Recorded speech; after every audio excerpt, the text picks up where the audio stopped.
Oh, there you go. Just close that whole thing. There you go. Done. Let's give it up for TikTok. Yeah. That's fantastic. Okay, this is where you do take two. All right, everybody, we have a wonderful speaker, Casey. Take it away. Hey, thank you so much, everyone. Welcome. First of all, I want everyone to know that my favorite holiday in all the world is coming up. It's not Halloween, it's National Candy Corn Day. Sunday, the 30th, okay? Everyone gives me crap about I love candy corn, and I work with food and livestock bloggers, so they send me nothing but candy corn every year, and I donate it to shelters, and I think the shelters hate me. Good times. We're going to be talking a little bit about myths, but a little bit about me. My name is Casey Markee. I'm based in San Diego. One of my claim to fame is I was literally the very first State of Search speaker. I did a presentation in 2009, 2010. Sean Jackson was president at the time. I literally did the presentation over a telephone, and they advanced the slides in the ballroom. So it's pretty interesting. Good times. We're going to talk today about myths versus facts.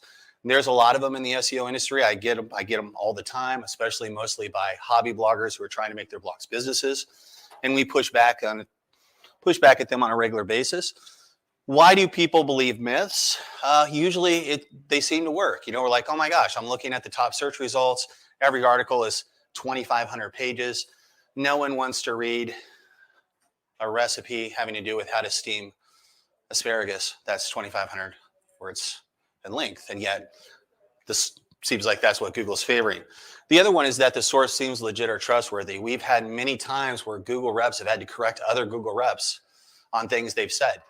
Many of you are familiar with the SEO Starter Guide controversy that happened just about a year ago, where they actually had to remove slides from the documentation because it was incorrect, and one team was not able to correct the other team. Remember that specifically? One about was content length, I think. There was one in there about content length. We're going to get into that today as well. Also repetition. You hear it constantly. How many of you have heard that schema is a ranking factor? You guys ever heard that? Yeah, hey. Bouncer Joe in the back, or content length, or things like that. I just need to write a longer piece of resource or a longer article and everything will be fine. It's easier to believe a myth, mostly because a lot of people don't want to put in the time to run studies themselves, or studies are expensive, or other things like that. I currently operate in the food and lifestyle niche. I'm very fortunate. I have an 8-month wait list for audits. The average SEO as an independent might have a 3-month wait list. And the reason that my audits are so successful, from everyone from Simply Recipes to Stevie Kitchen to iHeart Nap Time to all the other bigger sites in the world, is that I run countless usertesting.com studies all over the United States for years. And I have people tell me in very glorious detail what they hate about recipe sites. And then I make sure that we do that to the extreme. No, I'm kidding. So whatever you see, you go to a recipe site and you see, oh my gosh, they have these really long, needless. I'm telling my life story about how this Dutch apple pie is great, but before we talk about that, let me talk to you about my summers I spent on my grandma's farm in Tennessee. Yeah, if you ever see a site like that, they haven't worked with me. I'm trying to actively combat that to your benefit. Well, and it's SEO misinformation is rampant. We see it all the time. And this is my goal today with the presentation, is to provide some of the top level issues that most of you will have experienced yourself, and what you can say to push back against that misinformation. So how do we push back? We ask the right questions. We also talk about how experienced is the SEO giving that advice. People ask, oh, Casey, why should we trust you over anyone else? Well, you shouldn't. I've been doing this a long time. I've made plenty of mistakes. I've been doing this since 1999. Don't let the fact that, I have a column in Search Engine Land sway you. Don't let the fact that I was the first speaker for SEO State of Search ever. Don't let the fact that I have an 8-month wait for audits sway you. I get things wrong as well. And my goal is always to go directly to the source whenever we can. If there is a patent, if there's an information, if there's a quote from Mueller or someone else, we want to make sure that we show that, we bookmark it, and we send it to our clients. Studies. This is a big one. As I said, I use a lot of usertesting.com studies. There's some experiments in here we did, but it's just one experiment. Doesn't mean necessarily that experiment is correct. We all know Repeat after me. Correlation is not causation. Okay. We see that a lot. And this does make a note of that. Word count is a ranking factor. How many believe that at some point? How many have had an SEO tell you that at some point? Yeah. Right here. This is Mueller affirming that a number of words in an article is not a quality factor that Google considers. Number of words on a page is not a quality factor, not a ranking factor. This is one of many quotes. There's like 12 of them over the last couple of years. Same word count as a top ranking article. Is it going to make your pages rank first? The problem is a lot of the AI tools out there using GPT-3 or other algorithms use this to determine the type of content you should be adding to your site pages. Topic is a tool using that algorithm that's used by AdThrive, one of the bigger ad companies in the world. And one of Topic's top recommendations is, hey, you're number 4. Your article count is 1,263 words. Article counts 1, 2, and 3 are 1,700. So I need you to write another 600 plus words. Waste of time. That's not how Google works. Word count is also not a sign that a page is thin content. This is pretty interesting. I see this all the time. I'm like, oh, you're never going to rank. You don't have enough content on your page. Has anyone ever typed in, is it Christmas into Google? Well, imagine that. What happens when you do this? This is the number 1 result in Google. Is it Christmas.com? It's been the number 1 result for 8 years. There's only one word on the page. Hey, when does that say yes? Hey, that's right, on the 25th. You guys are quick. I don't care what the state of search people are telling us speakers. You guys are much quicker than they're saying. Now, Google doesn't care how long an article is. It cares how relevant it is, how you match the intent on the page content to the query, all of that. So just be aware. So with regards to the bottom line takeaway here, SEO myth or fact, not really true. I would certainly question the credentials of any SEO or course who would say that word count is something you should really focus on, okay? Deleting content has no SEO benefit. How many of you have heard that? Oh my God, you should never delete content, ever. You should repurpose that content. We never want to delete content from our site. Here's John Mueller. If content removal helps you, removing that does help you understand the rest of the site better. Makes sense, right? If I have a garden and I filled the garden with these luscious tomato plants and I've got these weeds in the background and I don't pull the weeds, what happens to the tomato plants? They die. It's the same thing with a site. Look at your site as a content garden. Every bottom line piece of content should work well. And Google even has a thin content penalty. I don't know if you've ever seen these. This is a manual action penalty. It's a site-wide match. I still see these all the time. If you have a lot of thin content, Google will provide a manual filter against your site in the form of a manual action.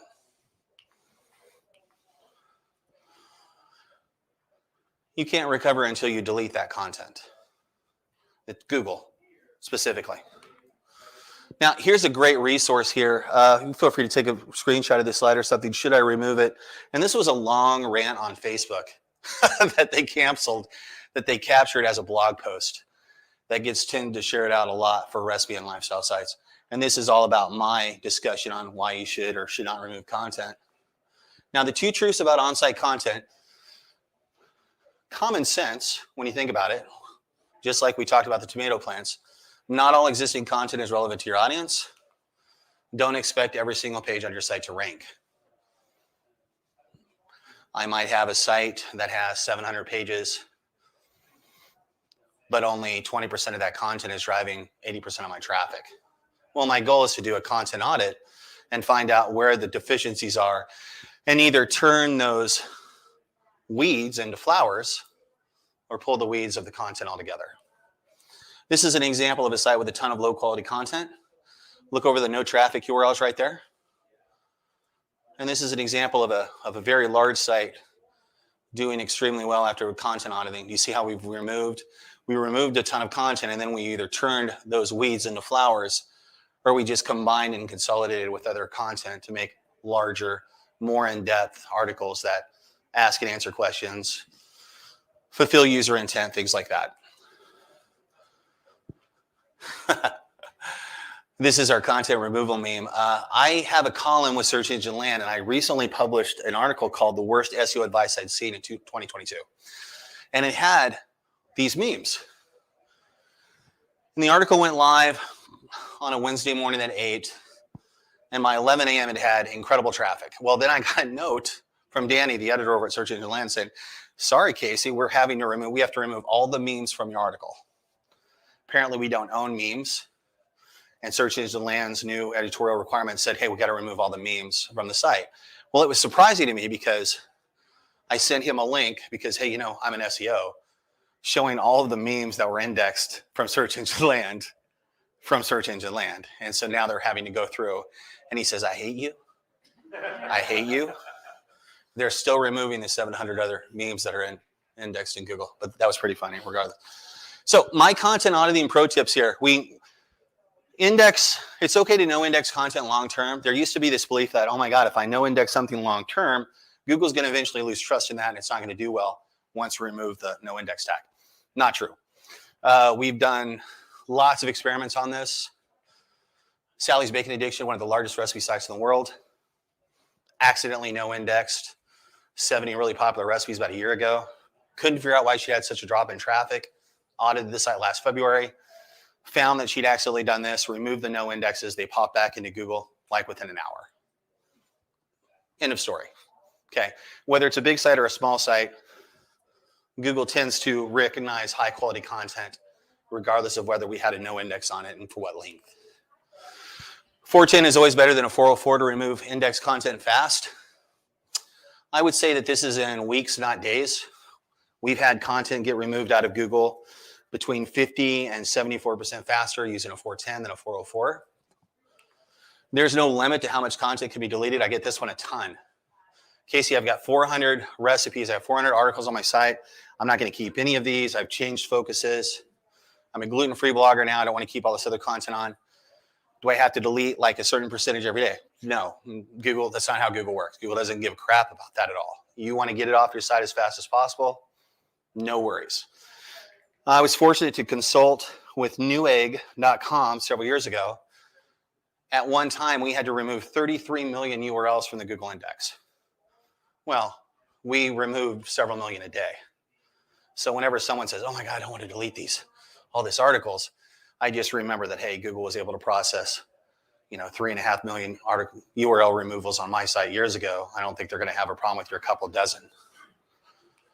Once you delete content, we always run a broken link checker to remove internal links. This is a big one. Internal linking is by far the most underutilized SEO benefit to build traffic. People just don't use internal linking enough. So what we want to do is that whenever we remove content, we want to immediately remove the links to that deleted content. It's good for users, it's good for Google, but it's also good to remove links to no index content as well. We want to recover that link equity and have it flow elsewhere through the other site links. Very important that we do that. And then again, don't link to no index content. You're literally sending your internal link equity down a black hole. We just don't do that. Cool. Removing content can result in big traffic changes. Here's an audit, recent audit client, deleted about 200 posts. Then we had the core update, the page experience. They were positively impacted. 132% increase in traffic. This is the site a year later. This is not an anomaly. This is the average that I would expect. Okay?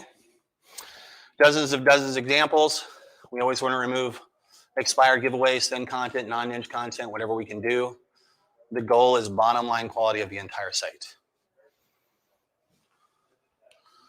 Deleting content has no SEO benefit. That's a myth. Okay? Moving on, we're going to talk, this one is a cool one. This is expired domain SEO. How many of you in the room remember the Florida update? Come on, Dan, I'm waiting for you to raise your hand there. Okay. Yeah, so expired SEO works in that. It's pretty simple. Try to make this as easy as possible. Domains expire every day. We pick them up with the goal being that we can recover some of their existing link equity from their backlink profiles, and then we redirect them. We either redirect them as a whole or we individually redirect them. This is a very simple kind of a graphic overview of what happens when a domain lapses. There's usually a 30-day grace period where it's frozen, we can't do anything, and then we can grab those domains in the future and redirect them. So it's kind of usually within 30 days. It adds a holding period known as a redemption period. The owner fails to renew, becomes available to others via an auction.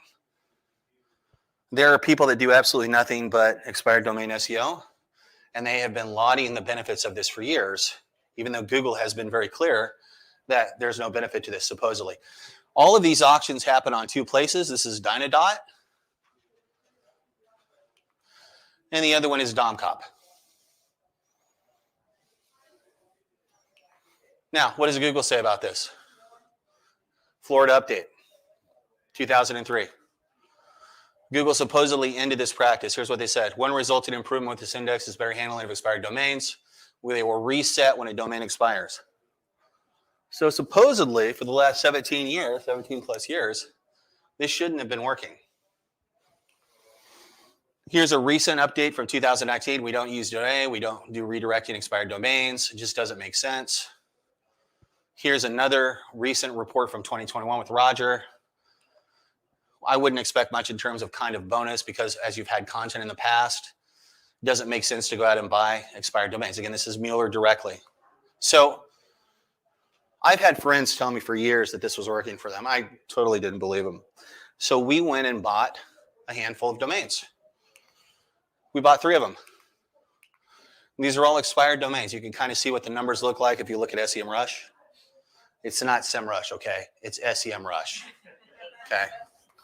And pretty relatively strong sites. All freshly expired, okay? Look at what happened. We redirected the content basically in June. And then look at the increase right here. Again, what do we say? Correlation is not causation, right? But this is a bubble where we didn't do anything else for the site other than those redirects. Okay, so we redirected all the domains. We tried to line up the expired content domains with appropriate pages on the site so we could do individual 301 redirects. We didn't just take all 3 domains and redirect them to the home page. You could do that, but I think that's a very mooted benefit. I don't think you're going to get much value from doing that.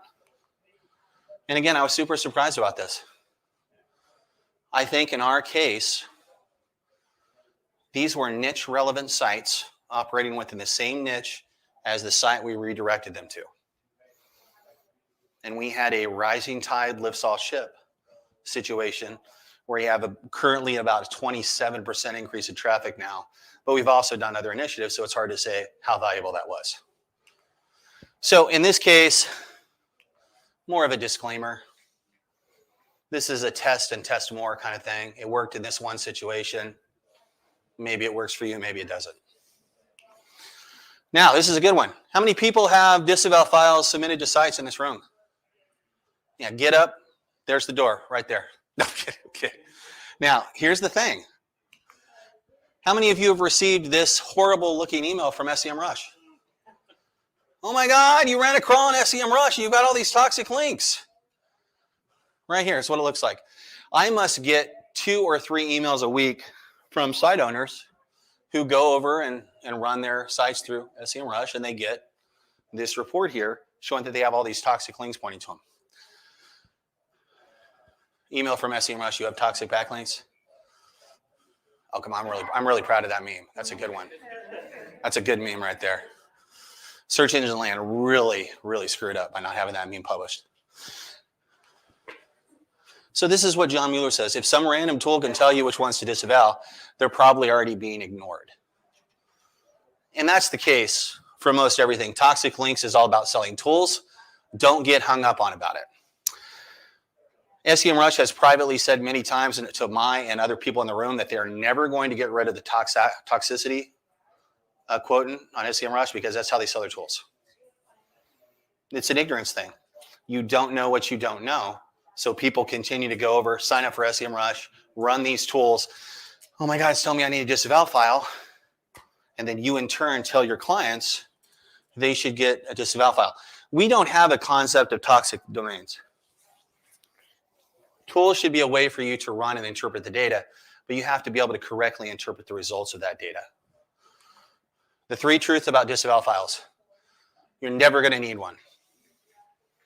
The average site owner is never going to need one. Unless you have a manual links penalty.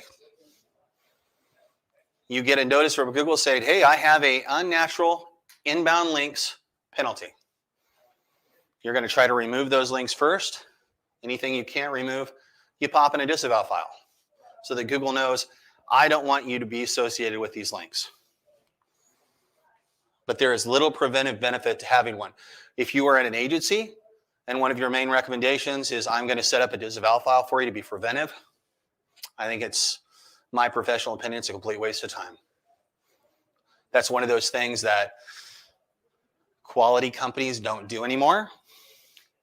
And I get a referral from someone and I notice that they've had a disavow file on their site, it immediately makes me suspect of any other work that the previous SEO has done on their site.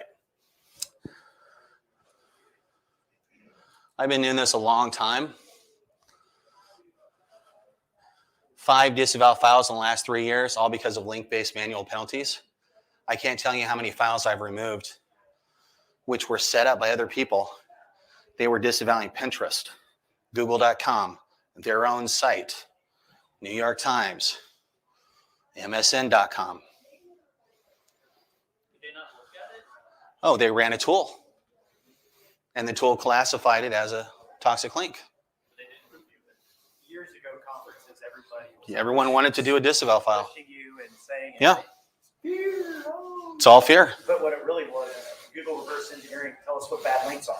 Yeah, now that they have all that data, there's no reason to have the disavow file. There's literally no benefit to it.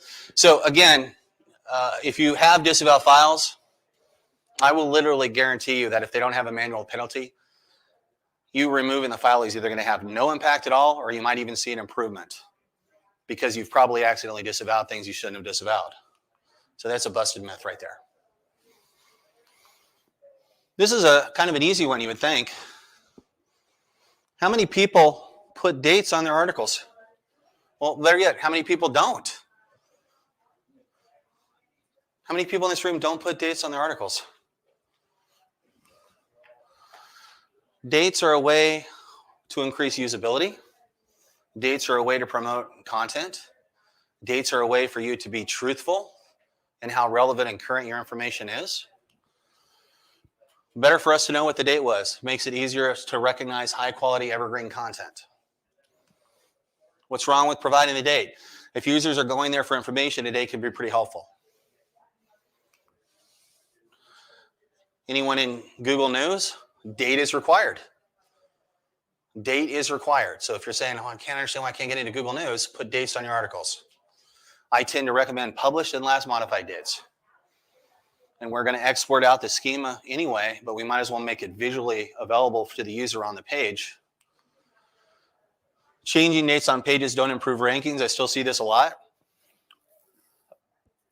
There are ways for you to make site-wide changes, especially on WordPress, so that you don't needlessly update the last modified date schema all the time. When we do that, we tend to needlessly ping Google to come back and grab content when there's nothing for them to see. The good news is that Google tends to have to crawl content several times before they trust the changes. But if I'm making a change or I'm making dramatic changes to my site during one day, I might want to group all those changes together and hit Google with all those changes at once, as opposed to continually pinging them over and over again. On WordPress, you can download plugins that'll prevent that. Most content is naturally evergreen, but these are good for users. Again, when we've done the usertesting.com surveys, people are really vocal. I want to know how current this is. I want to know when it was last touched. I don't care if it's a recipe. I don't care if it's a simple piece of content. I would like to know if it's current and if I can trust the information. So that's a fact. We really want to be good. We really want to put dates on recipes and articles whenever we can. Talked about this one at the very beginning. Dan actually had someone mention this in the audience. More pages I submit on my blog, the better. Just putting out more content doesn't necessarily make a site better. A site is not a mechanism where you just need to pump out a predetermined amount of content every day. More content is not better. More quality content is better.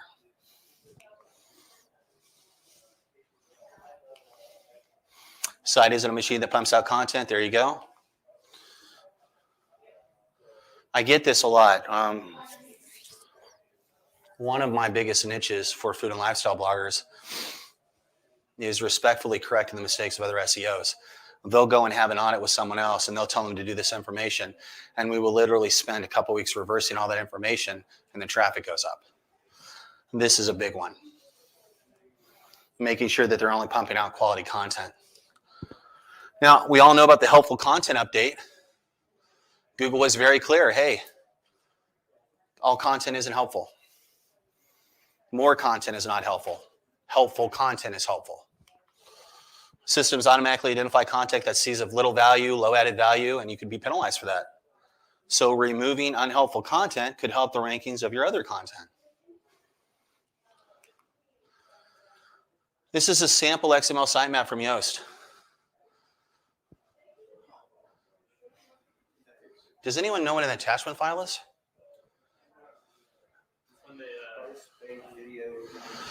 Yeah, see these right here? So we know that each of those files holds 1,000.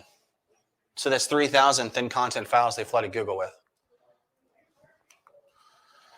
We only leave things open that have value to users. So on the sample WordPress site, that might be post pages, categories, maybe web stories. It's never, ever, ever, ever, ever going to be attachment files. We always no index those as a default. We redirect those. These are very thin content files. And they're basically just, if I was to pop one up here as an example, there'd be nothing on the page but a photo. And that would be that. And that, unfortunately, really dilutes your crawl budget, which honestly is not a problem for most sites, but in this case, it was. This is the Search Index Purge plugin from Yoast. Still works very well. If you run across a site that's left their attachment files in, pop this in, let it run for 2 weeks, pings Google relentlessly, telling them all the attachment files are 410s so that we can get them out of the index. And then you just turn this off and Yoast automatically no indexes any of the other attachment files. Still see this every week in audits. This is the epitome of thin content on an average WordPress site. Incredible how many times I still see this. You do nothing but remove attachment files, traffic goes up. Here's what a regular WordPress site should look like. See post pages of categories? That's literally all you mostly need. Everything else, create duplicate content, needlessly wasting internal link equity. Google wants high quality content. We've talked about this. It's better to publish, like I said, better content, not more content whenever possible. More pages I submit on my blog, the better. I will do it with Google. And that's a myth.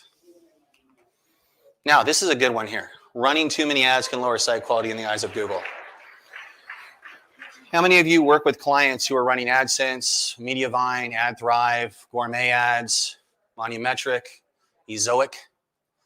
They're all guilty of this. If you ever run their recommended settings, you're going to be in trouble. We never run recommended settings on ads. We always run below the recommended level. Otherwise, we can get little issues with Google like an ad experience report. See this violating ad experiences on mobile? Now, Google kind of did away with these. They removed them from the ad experience part. What they did was they automated this algorithmically now. And we're seeing this. There's a big increase over the last year on these. They're now handling these issues algorithmically. Does content have an excessive amount of ads that distract from and interfere with the main content? This is right from the Quality Rater guidelines. Let's talk about what an excessive amount of ads may look like. This is a desktop site. See how there's nothing above the fold but an email, but a newspaper sign up. There's an ad here, and then there's a basically kind of a gum ad across the bottom. Well, that's not a very good experience for the average user, is it? That's a desktop site. Here is what excessive ads would look like on a regular blog. Ads pop in here at the top. Here's an ad. There's another ad here. We call this a continue to content button, which is hilarious. And that's when ad companies try to take over buttons and jump people to ads. I won't even get into that, but that's an accessibility violation. Don't do that. And then we get into mobile interstitials. See these mobile interstitials? Well, you would think, you know what? Those don't look that bad. Well, the problem is on mobile interstitials is Google's really clear. They cannot activate on the first click from Google, period. If you're going to run any of these, they must be exit only. They cannot activate on the first click from Google. I can have these ads pop up if I have a visitor coming from Pinterest, Facebook, any non-Google referral. But if they're coming directly from Google, this is a very bad experience, and you will trigger intrusive interstitial warnings from Google. I see them all the time. And we don't want that because Google basically is saying you have a quality issue on your site. That's why if we're going to run pop-ups, we only want to run pop-ups when they're exiting the site from the first click. A lot of people ask, well, Casey, I'm visitors coming from Google. I'm on my mobile phone. They're scrolling down. They get about two ways down the page. Then I have a pop-up. Is that okay? No. A delayed pop-up on the first click from Google is still an intrusive interstitial. So we can't do that. And please don't run these. I don't know if you've seen these. These are between page ads. Vignette ads. Horrible experience. They pop over. You're going to see a lot of these during Q4. And these people are not going to stick around. And I say this metaphorically, but it's true. If your ad rep says, hey, you should run these, maybe metaphorically punch them in the face. Don't necessarily want to do that. Google has really covered ads multiple times. Page layout algorithm, page speed algorithm, 2018, the core web vitals, 2021. All of them have a huge ad component to them.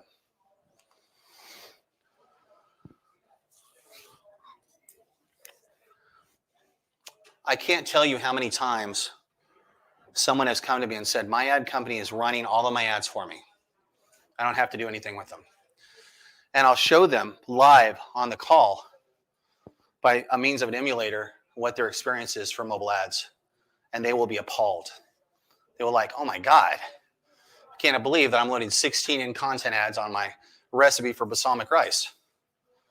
And so we'll lower those and they'll just be shocked at how their traffic jumps up. Run less ads, make more money because it generates more traffic. So we never run the recommended ad levels from your ad company if you can help it. Q4 is always the biggest, so that's the only time I would even recommend running the recommended level. But I would always lower those down in Q1 for the rest of the year. So running too many ads can lower site quality. Absolutely, that's a fact. In review, word count not a ranking factor. Deleting content absolutely can improve traffic. Expired domain SEO may still have some benefit. Run your own testing on that. Stop using disavow files. Really big on that one. Do not allow SEMrush to sell more tools because that's their main mechanism is relying on the ignorance of users to say, hey, you've got toxic links, you need to disavow those. More content is not better content. And finally, run less ads, make a lot more money. And that's just one of the biggest takeaways I've ever seen in our audit. So on that note, any questions? So spam link checker in Moz instead. Is that the same? No such thing as a spam score, if anyone was unsure about that. No such thing as domain authority. I didn't put that in there because I thought everyone's smart enough to know that already. Just to comment on the intrusive interstitials, I think cookie management pop-ups are Those are exempt. from that, so don't worry if you have Yep, those are exempt, as are the GPRA notices. GDPR? Yeah, GDPR. Yeah, gotcha. Yeah. Those are all. Mr. Youngblood. I have a question on the interstitials. Do you have a WordPress plugin that allows you to set my refer? No, there's no good ones. Usually when you're running those, you have to run them through ConvertKit, Convert Pro, Flowdesk. And the problem is that all of them do it very poorly. Flowdesk is a great plugin, but it doesn't allow for exit-only interstitials, so I can't recommend them. And yeah, you want to put that plugin together? Done. Mr. Jones. I have a comment and a question. The comment is on the disavow tools. I won't say which is which, but every one of them recommended I disavow links to CNN, Yahoo, and Reader's Digest articles about my website. Well, I've seen your website. Yes. So How many ads do you normally recommend for a page on a recipe blog page? What's your go-to number of ads? well, the problem is that if you have it set up for density requirements, it depends on how long the content is. You might have 2 pages and one has 5 in content ads. One of them has 10 because of the link of the content. But usually every third paragraph is probably the breaking point. If I ever am on a page and I see an ad every 2 paragraphs, terrible. That's above the, and I'm a big believer. I don't recommend any above the fold ads at all, period, on desktop or mobile. Just get them below the page first before those ads trigger. I don't like to run leaderboard ads. I don't like to run interstitials. I don't like to run any of that stuff. But again, I'm aggressive in that because I've been doing this for so long and seen so many sites tell me over and over again, I cannot build traffic. What am I doing wrong? And we just dial the ads back, and it's like taking the parking brake off the site. So just, always err on the side of caution. Any other questions today? Is that density why they rank 5,000 words? Well, So they can add more ads? and where is that advice coming from? Yeah, I don't know. Is that The ad companies. why they're doing that, right? That advice comes from the ad companies. They're trying to have you write longer content so they can stick more ads automatically popping in. Yeah, it's been that way forever. Hey, write longer content or have all of your paragraphs be 2 sentences. Everyone has seen that? It's pretty annoying, isn't it? I'm all about improving readability, but you could do that with 2 and 3 sentence paragraphs, not every sentence on a page, okay? And I don't blame the site owner. They're getting advice from their ad company, but it's up to us as professionals to push back on that advice whenever we can. And that's why the bloggers send me Christmas baskets and the ad companies put me on the no-fly list. So, good times. Yes, ma'am. What would you say the latest advice would be on linking within the same site, keyword, linking from another page to another page? Oh, incredibly important. How high up? Internal linking. Top the page to the bottom. You link naturally in content when it makes sense. I have a recipe for bruschetta, and it pairs well with the tomato sauce. Right up in the teaser text or maybe in the first paragraph, I'm going to link to that tomato sauce. In-content links tend to be viewed better by users. Now, Google says it doesn't matter. Google says that all links on the page, quote, are treated relatively the same way, which is a bunch of baloney. Higher content links that are anchor text rich tend to do better. If you're just waiting to the end of the article to add your links, there's really very limited value in that. We want to link naturally. Plenty of time for any other questions. Yes? Maybe anecdotally, I'd love to hear your opinion on seeing more AI content being written and seeing more things in Search Console that are discovered, not indexed. Well, question number 1 there about the AI content. I think it's great for us SEOs because the content's terrible. It's good for us because Google's getting really good at identifying it. That's why they updated their guidelines. It's bad for tools out there, and I won't name any names because I already got a threat of a lawsuit because I called out one other tool. But there's very few tools out there that push machine-generated content that are very good. Now, the better tools will provide you recommendations and say, hey, based upon our analysis, here's what's ranking above you. Here are some suggestions that you could do. And then there's a big warning. Make sure that you don't over-optimize. I wish all tools had that, but they don't. The bloggers who are taking these tools and writing all this content are not improving. they're getting annoyance emails from their longtime customers saying, I don't understand why you had 3 paragraphs on the history of this sauce in this post when it didn't have anything to do with the recipe. And they've been told to do this. And that's, again, why my audits are so eye-opening, because I just cut all that stuff out, make it a little bit easier to understand. Include jump links. Jump links are great, guys. If you're not using jump links, use jump links. Table of contents, jump links at the top, linking all of your H2s. Don't link to your H3s and H4s, just H2s. Google really likes those. You can generate some jump links, especially in the recipe and food lifestyle niches. But yeah, we always write for the user. And in many cases, writing for the user means ignoring all the AI recommendations. Now, what was your second question again? I'm seeing a lot more at search console discovered, not indexed, where it's just a proliferation of content that people are taking longer to index or how they're doing that. In my experience with that, it's almost always a duplicate. It's a feed URL. It's a URL that doesn't have the /, which is a duplicate. It's another page on the site that has no value or that the user accidentally blocked and didn't realize it, like an author or a tag page. Google's gotten really better, a lot better of that over the last 90 days. Because I was previously seeing an issue where people would publish new content and would immediately pop into the discovered not indexed, and we'd have to resubmit that with the URL inspector tool to get Google to crawl it. I can't say that I've seen that much in the last 90 days, so that's good. Yes? Can you give an example of your story you were talking about the expired domains? Maybe not your example, but something else. Pressure cooker recipes. Someone wants to rank #1 for pressure cooker recipes. No matter what they do, they can't do it. There's 3 sites above them. So what they do is they go out and they find expired domains that have maybe pressure cooker related content on them. We would pick up those domains. We would find the content on the site that's related to some of our own pressure cooker content, and I'd redirect those individual pages to my site. And our goal is to recover any legacy link equity from those pages. Expired one then, your client or you? Well, we picked it up. Yeah. So if you use those 2 sites there and you win the auctions, you would own those sites. And then you would just have to determine how you're going to implement that. It's so funny. I totally thought the domain thing was full shit.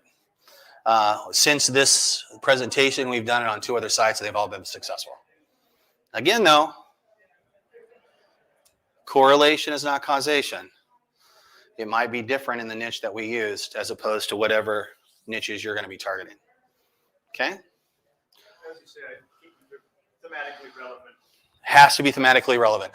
I'm not just going to find a high domain site that dropped and think that I'm going to be able to redirect that and have much success. That's false in everything that I've seen. It has to be thematically relevant. It has to be niche related, because the links to that site are thematically relevant and niche related, and I'm forwarding those niche related links to my site. That's the whole point here. Do you check the former organic traffic of those domains? Well, did you see the screenshots from SEM Rush? Make sure they weren't penalized before it came out. Yeah, and again, we don't have access to the Search Console, so the only way we know they weren't penalized would be if we didn't see a huge drop on an external tool, which is unfortunately not 100% relevant. Yes?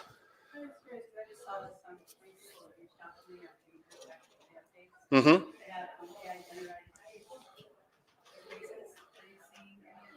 Oh, the artificially generated. But they are creating like social profiles and